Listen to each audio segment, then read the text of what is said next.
Assalamualaikum warahmatullahi wabarakatuh. Alhamdulillahi rabbil alamin. Wassalatu wassalamu ala habibina maulana Muhammadin wa ala alihi wa ashabihi ajma'in. Ashhadu an la ilaha illallah wahdahu la syarika lah. Lahul mulku wa lahul hamdu yuhyi wa yumit wa huwa ala kulli syai'in qadir. Wa ashhadu anna Muhammadan abduhu wa rasuluh. Allahumma salli ala Sayyidina Muhammad wa ala ali Sayyidina Muhammad.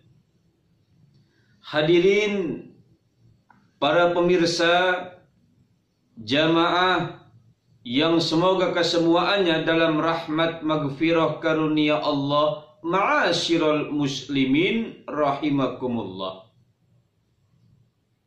Kehidupan umat manusia di alam dunia ini dapat kita gambarkan seorang santri yang mesantren di satu pondok pesantren.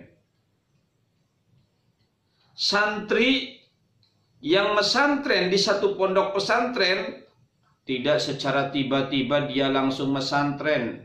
Ada tata krama, sopan santun, peraturan yang harus dipenuhi.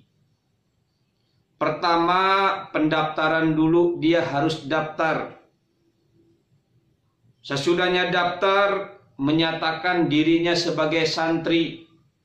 Kalau memang ia mesantren di pondok pesantren Ardania, menyatakan dirinya sebagai santri pondok pesantren Ardania. Yang ketiga, mengikuti peraturan. Peraturan yang sudah ditentukan di pondok pesantren.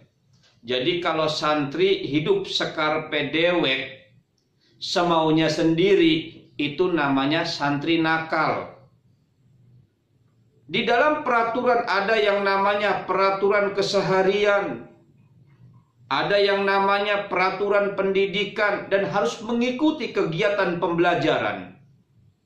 Akan diuji di antara sekian banyak santri, kira-kira siapa santri yang baik, siapa santri yang tidak baik, siapa santri yang pintar, siapa santri yang kurang pintar. Di situ akan diketahui bagaimana mutu seorang santri dari sekian banyak santri. Maka jangan sesekali mengaku dirinya santri pintar atau mengaku menjadi murid pintar, menjadi murid cerdas, kalau seandainya belum diuji.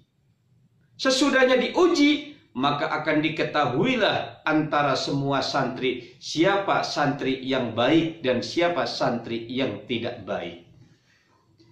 Hadirin jamaah yang dimuliakan Allah, ma'asyiral muslimin rahimakumullah.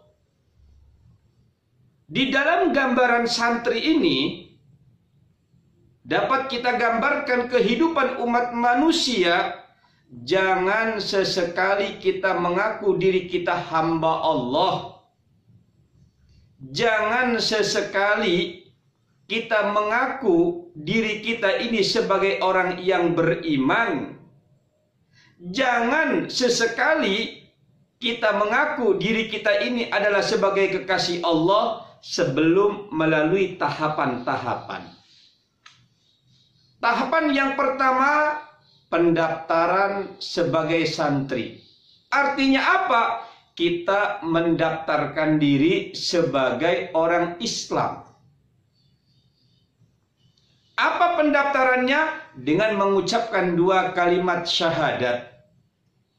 Kita bersaksi tidak ada Tuhan selain Allah, dan kita bersaksi bahwa Nabi Muhammad adalah utusan Allah. Dengan mengucapkan 2 kalimat syahadat, berarti sah kita menjadi seorang muslim. Keislaman kita, hadirin yang dimuliakan Allah, belum sempurna. Belum sempurna kalau seandainya siswa tadi, santri tadi belum menyatakan diri, menyatakan sebagai santri. Artinya apa? Kita menyatakan sebagai orang yang beriman. Bagaimana pernyataannya? Ucapkan dengan lisan kita, amalkan dengan perbuatan kita, yakini, imani dengan hati nurani kita. Dengan 3, mengucapkan dengan lisan, mengamalkan dengan perbuatan, meyakini dengan hati nurani kalbu kita, maka sudah sempurnalah keimanan kita. Orang yang sudah menjadi muslim, begitu pula yang beriman, belum sempurna kepribadiannya, keimanannya, selama ia belum diuji oleh Allah Subhanahu wa taala. Maka jangan sesekali dalam diri kita merasa beriman kepada Allah Subhanahu wa taala, jangan sesekali merasa diri kita ini menjadi kekasih Allah Subhanahu wa taala kalau kita belum diuji oleh Allah Subhanahu wa taala. Hal ini dijelaskan dalam surah Al-Ankabut ayat 2 sampai 3. A'udzu billahi minasyaitonir rajim. Bismillahirrahmanirrahim. Ahasiban nasu ayyutraku ayyaqulu amanna wa hum la yuftanun. Walaqad fatanna alladhina min qablihim fala ya'lamanna Allahu alladhina sadaqu wala ya'lamanna al-kadhibin. Hadirin jamaah yang dimuliakan Allah Subhanahu wa taala, di dalam ayat ini menjelaskan kepada kita, di dalam ayat ini mengingatkan kepada kita yang merasa diri kita beriman kepada Allah. Karena diri kita adalah merasa beriman kepada Allah Subhanahu wa taala, maka Allah Subhanahu wa taala mengingatkan kepada kita, ahasiban nasu ayyutraku ayyaqulu amanna wa hum la yuftanun. Apakah mereka manusia mengira, mereka yang mengucapkan saya beriman, mereka dibiarkan saja tidak dicoba oleh Allah Subhanahu wa taala? Mereka yang ingin menjadi manusia yang baik, menjadi seorang muslim yang baik, menjadi seorang yang beriman yang baik, apakah dibiarkan oleh Allah Subhanahu wa taala begitu saja, dibiarkan tanpa diuji oleh Allah Subhanahu wa taala? Tidak. Tidak semudah kita ucapkan. Tidak semudah kita bayangkan. Tidak semudah kita pikirkan. Orang yang beriman kepada Allah Subhanahu wa taala, walaqad fatannal ladzina min qablihim, orang-orang sebelum mereka semua, orang-orang sebelum kita, orang-orang sebelum mereka semua yang beriman kepada Allah Subhanahu wa taala, dicoba oleh Allah Subhanahu wa taala bagaimana keimanan mereka. Kenapa diuji, dicoba oleh Allah Subhanahu wa taala bagaimana keimanan mereka? Fala ya'lamanna Allahu alladhina shadaqu wa la ya'lamannal kadzibin. Agar diketahui bagaimana keimanan mereka, apakah mereka tergolong kepada orang-orang yang baik, orang yang tulus, atau sebaliknya tergolong apakah mereka itu adalah orang-orang yang mendustakan kepada ayat-ayat Allah Subhanahu wa taala. Hadirin jamaah yang dimuliakan Allah, ma'asyiral muslimin rahimakumullah. Singkat kata, di dalam ayat ini kita pengen jadi orang baik. Jadi kita pengen jadi orang baik tidak semudah kita ucapkan. Ujiannya itu jauh lebih berat daripada yang kita ucapkan. Contoh, ada seorang perempuan sebelumnya tidak pakai kerudung. Nah, jadi sebelumnya tidak pakai kerudung.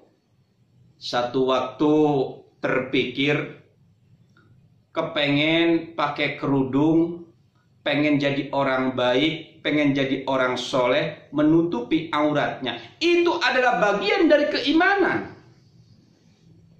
Bagian dari keimanan. Di antara kita iman kepada Allah Subhanahu wa Ta'ala, mengamalkan perintah Allah, menutupi aurat, dan kita menggunakan kerudung bagi perempuan, itu merupakan adalah bagian dari keimanan. Artinya apa? Walaupun tidak diperintahkan, itu memang sudah merupakan kewajiban orang yang beriman harus menggunakan kerudung. Tiba-tiba temennya ngomong, ngapain sih pakai kerudung aja? Ngapain sih harus pakai kerudung? Kan belum waktunya. Nanti kalau bikin dosa gimana? Terus ada lagi yang ngomong temennya, ngapain sih harus pakai kerudung?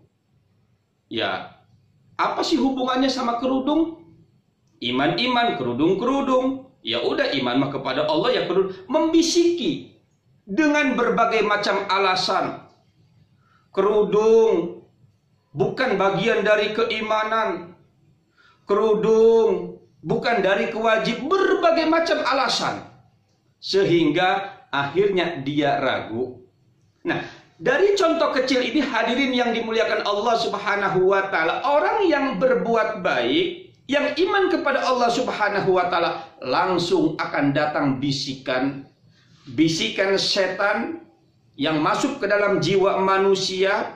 Bentuk jiwanya adalah manusia, bentuk ucapannya adalah manusia, tapi isinya adalah bisikan dari setan mencegah kepada kebaikan, dan itu merupakan bagian dari ujian. Bukan hanya sebatas kecil yang saya contohkan. Hadirin jamaah yang dimuliakan Allah, di saat kita pengen pengajian, taklim, menambah ilmu, dekat dengan orang soleh, dekat dengan orang yang baik, diuji oleh Allah Subhanahu wa Ta'ala. Jadi ibu-ibu pengajian pasti ujiannya banyak. Apa kata Allah Subhanahu wa Ta'ala? Diuji dengan kesibukan, masyghul, sibuk arisan, sibuk keluarga. Diuji dengan anak. Bagaimana kita mau pengajian sementara anak masih belum kita siapkan. Kasih sayang anak jauh lebih besar. Anak enggak ada yang nunggu, anak enggak ada yang ngasuh.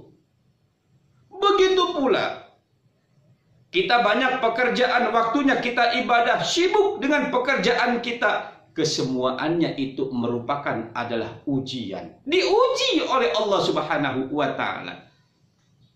Begitu pula kita pengen jadi pejabat yang soleh.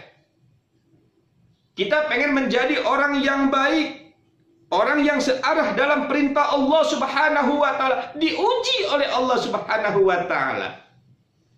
Kepala dinas, kepala cabang, kepala bagian, eselon 1, eselon 2. Begitu pula perwira pertama, perwira menengah, perwira berbintang. Diuji oleh Allah Subhanahu wa Ta'ala. Dia punya kuasa, dia punya keputusan, dia punya segalanya. Diuji oleh Allah Subhanahu wa Ta'ala. Begitu pula hadirin jamaah yang dimuliakan Allah Subhanahu wa Ta'ala. Lebih jauh lagi, para ustadz, para ustadz hati-hati. Itu ujian ustadz lebih besar daripada ujian santri. Paling-paling kalau ujian santri diomelin sama kiainya.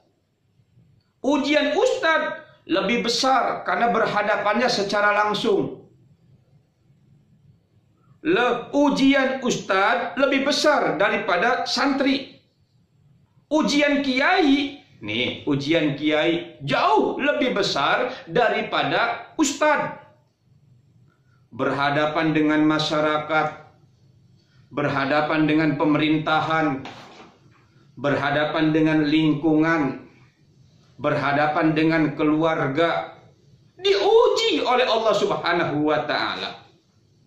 Begitu pula ujian para wali, jauh lebih besar ujiannya dibandingkan dengan para kiai. Sehingga di akhir ujian tadi akan diketahui bagaimana nilainya dan bagaimana kepribadiannya, serta bagaimana di dalam hasil dalam ujiannya. Apa kata Allah Subhanahu wa taala? Fala ya'lamannallahu alladhina shadaqu wa la ya'lamannal kadzibin. Sesudahnya diuji oleh Allah Subhanahu wa taala, maka akan diketahui apakah mereka itu orang yang jujur, orang yang baik, atau sebaliknya diketahui pula apakah mereka itu orang yang dusta terhadap ayat-ayat Allah Subhanahu wa taala. Hadirin jamaah yang dimuliakan Allah, ma'asyiral muslimin rahimakumullah. Jadi kita harus menyadari hidup ini tidak semudah yang kita bayangkan, tidak semudah yang kita ucapkan, tidak semudah yang kita pikirkan. Kita menuju jalan Allah Subhanahu wa taala akan berhadapan dengan ujian. Bagaimana dalam bentuk ujian? Hadirin yang dimuliakan Allah Subhanahu wa taala. Ujian yang terjadi pada diri kita itu namanya menimpa, terjadi. Jadi, ujian yang terjadi pada umat manusia itu namanya terjadi. Nah, adapun kalimat terjadi di dalam bahasa Arab, kalimatnya adalah berasal dari kalimat asoba dalam bentuk kalimat musibah. Artinya apa? Berarti yang terjadi kepada semua manusia, bagaimana bentuknya yang terjadi kepada manusia, itu namanya adalah musibah. Jelas? Jelas? Jadi apapun bentuknya yang terjadi kepada umat manusia, bagaimanapun bentuknya, itu namanya adalah musibah. Jadi para jamaah hadirin yang dimuliakan Allah, jangan sesekali kita punya pikirnya hanya berpikir dengan setengah pikiran. Setiap yang sulit-sulit, yang menimpa dalam bentuk meneteskan air mata, yang sulit-sulit dibilangnya musibah. Yang enak-enak, yang mudah, yang gampang, yang bentuknya enak-enak, penuh dengan keenakan, disebutnya adalah nikmat.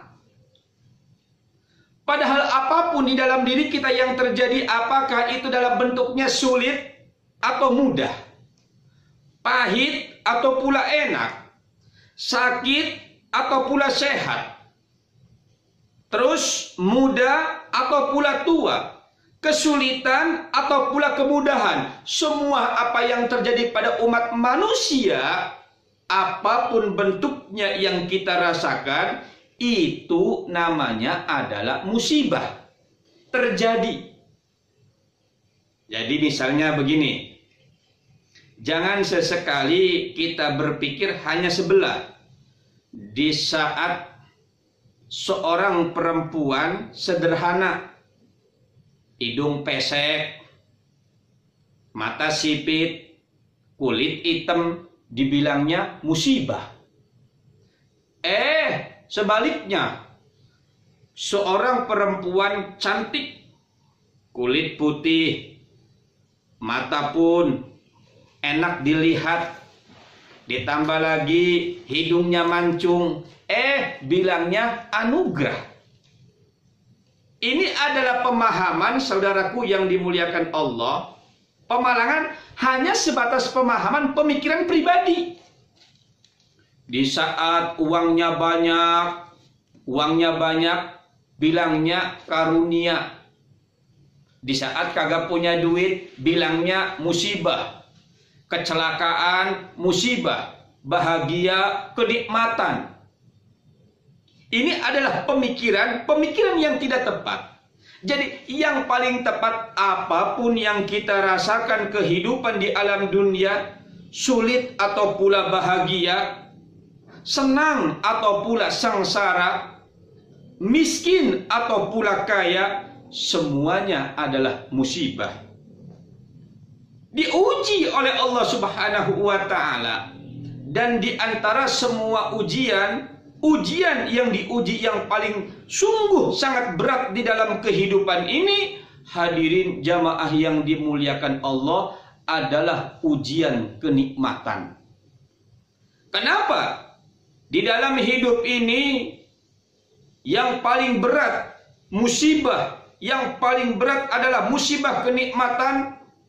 Di saat seseorang mendapatkan musibah, dia kagak punya duit, banyak utang, anak pun Masya Allah banyak pada nangis, suami entah kemana, masak pun Masya Allah kagak ada yang dimasak. Bilangnya apa? Ini adalah musibah. Di saat dia mendapatkan musibah, di saat mendapatkan musibah, dia ingat kepada Allah Subhanahu wa Ta'ala, ingat kepada Allah, berdoa kepada Allah, meminta kepada Allah. Makanya tidak heran hadirin jamaah yang dimuliakan Allah, orang yang tidak punya banyak ingat kepada Allah. Nah, karena orang yang diberikan musibah, kesusahan, kesulitan di dalam hidupnya, pasti dia akan mengingat kepada Allah Subhanahu wa Ta'ala, mengingat kepada Allah. Tetapi sebaliknya, musibah yang paling berat, yang susah untuk diatasi, di saat seseorang mendapatkan musibah kenikmatan, kebahagiaan, merasa dirinya cantik, lupa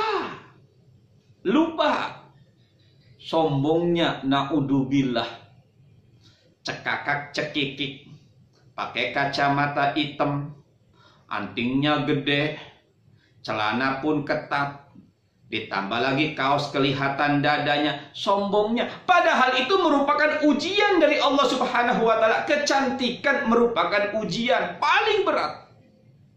Di saat tidak punya duit, dia ingat kepada Allah.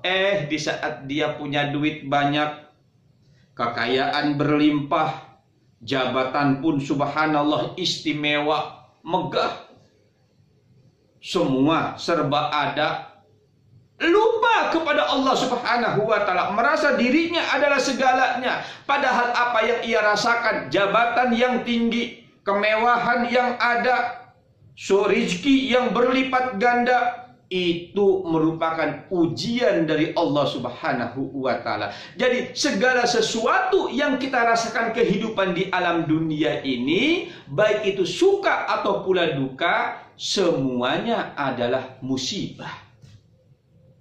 Nah, manusia yang beriman kepada Allah Subhanahu wa Ta'ala, meyakini keimanannya kepada Allah Subhanahu wa Ta'ala semua sudah diatur, sudah ditentukan oleh Allah Subhanahu wa Ta'ala, tergantung menyikapi musibah. Jadi di saat seseorang ini mendapatkan musibah, tergantung menyikapi musibah. Kalaulah seseorang mendapatkan musibah, dia syukur. Dapat musibah, syukur.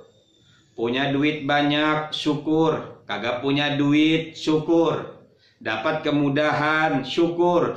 Begitu pula dapat kebahagiaan, syukur. Dapat kesulitan pun, syukur.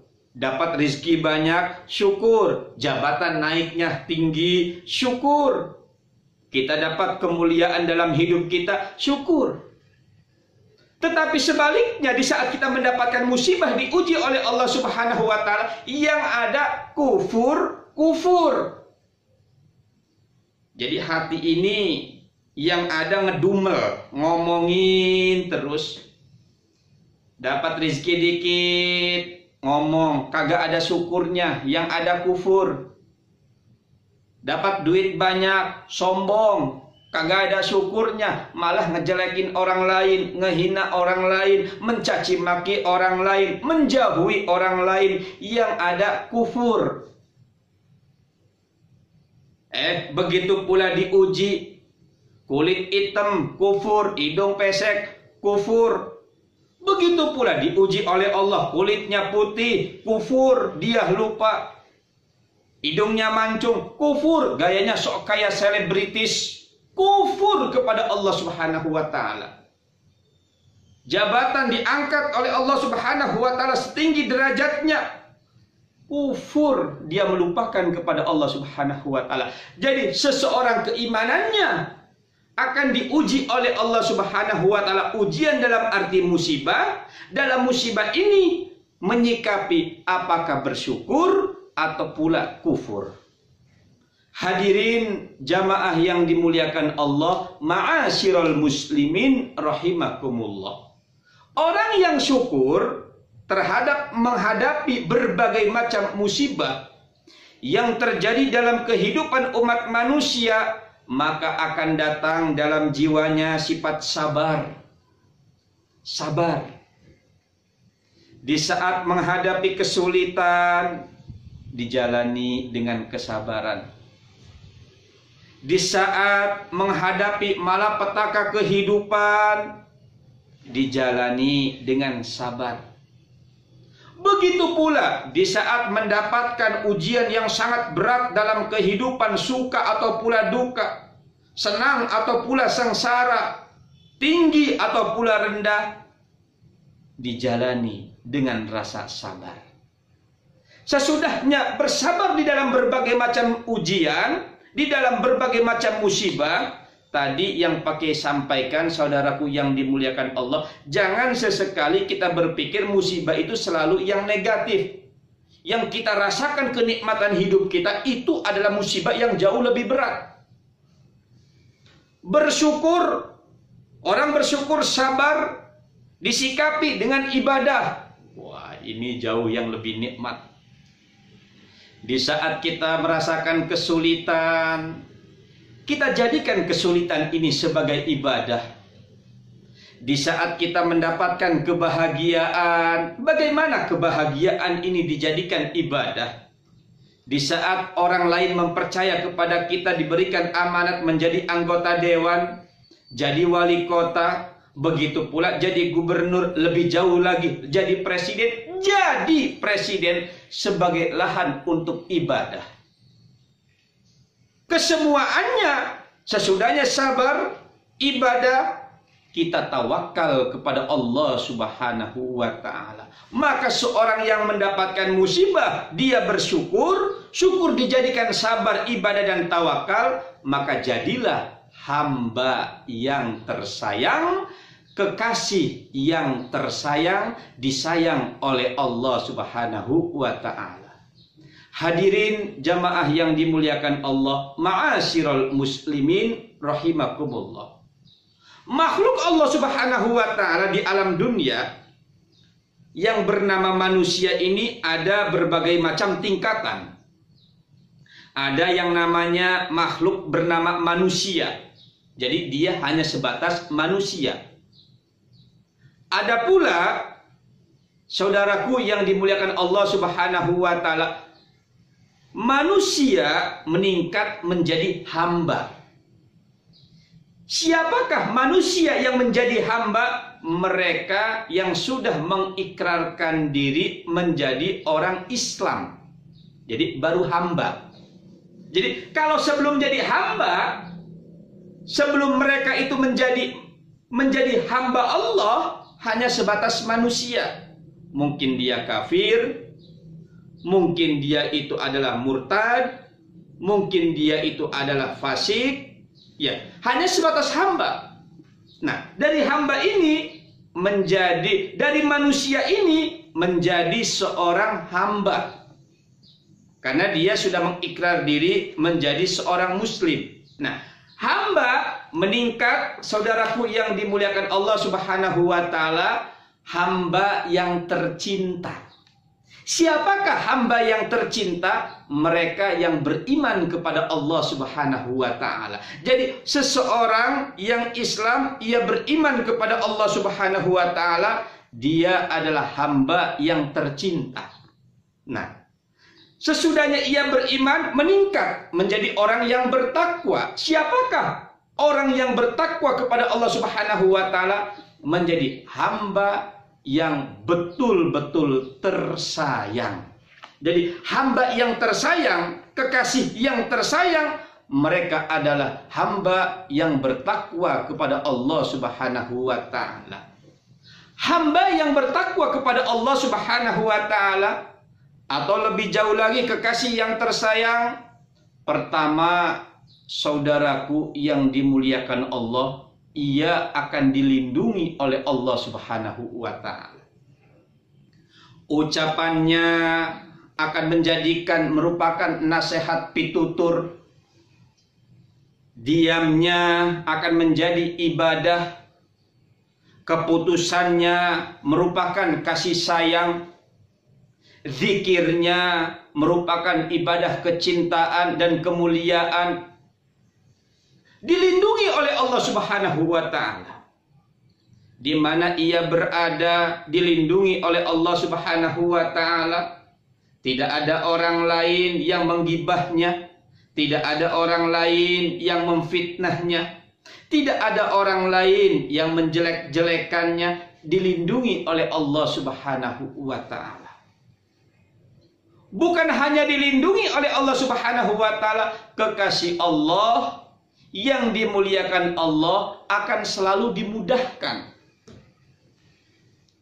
Dimudahkan dari apa? Dari semua urusan. Rizkinya dimudahkan oleh Allah, urusannya dimudahkan oleh Allah. Begitu pula tidak ada permasalahan-permasalahan yang sungguh sangat berat dalam kehidupannya, dimudahkan oleh Allah Subhanahu wa ta'ala. Karena sudah menjadi jaminan kekasih Allah Subhanahu wa ta'ala. Sudah dimudahkan, diangkat derajat oleh Allah Subhanahu wa ta'ala. Padahal dia tidak punya jabatan apa-apa dan dia bukan siapa-siapa. Kalau kita perhatikan, SK pun tidak ada, yang ngangkat pun tidak ada. Tapi subhanallah, kalau diundang duduknya sama derajatnya dengan para menteri. Bahkan lebih jauh lagi, saudaraku yang dimuliakan Allah, siapa yang tertinggi derajatnya dia nasehatin. Padahal dia bukan siapa-siapa. Kenapa? Karena diangkat derajat oleh Allah Subhanahu wa ta'ala. Sesudahnya diangkat derajat oleh Allah Subhanahu wa ta'ala, dimuliakan oleh Allah Subhanahu wa ta'ala. Bagaimana dimuliakan? Dimuliakan kehidupannya, dimuliakan kepribadiannya. Semua dimuliakan oleh Allah Subhanahu wa ta'ala. Sesudahnya dimuliakan oleh Allah Subhanahu wa ta'ala, hadirin jamaah yang dimuliakan Allah, kekasih Allah Subhanahu wa ta'ala, ditempatkan oleh Allah Subhanahu wa ta'ala din, dunia dan akhiratnya. Agamanya dijadikan tokoh, dunianya dijadikan pemimpin, dan akhiratnya ia akan ditempatkan dalam surga Allah Subhanahu wa ta'ala. Maka kehidupan umat manusia yang hidup di alam dunia ini, kita harus sadari bahwa kehidupan yang sesaat ini kita akan diuji oleh Allah Subhanahu wa ta'ala dengan berbagai macam ujian. Di mana kita berada, apapun tingkatannya, akan diuji oleh Allah Subhanahu wa ta'ala. Ujian kita itu akan menentukan apakah kita ini termasuk adalah menjadi orang yang jujur, menjadi orang yang amanah, menjadi orang yang bersyukur, menjadi orang yang taat kepada Allah, atau sebaliknya dengan ujian kita tergolong orang yang mendustakan ayat-ayat Allah Subhanahu wa ta'ala. Maka bersiaplah diri kita. Di hadapan kita akan menghadapi dengan berbagai macam ujian. Akhirul kalam, assalamualaikum warahmatullahi wabarakatuh.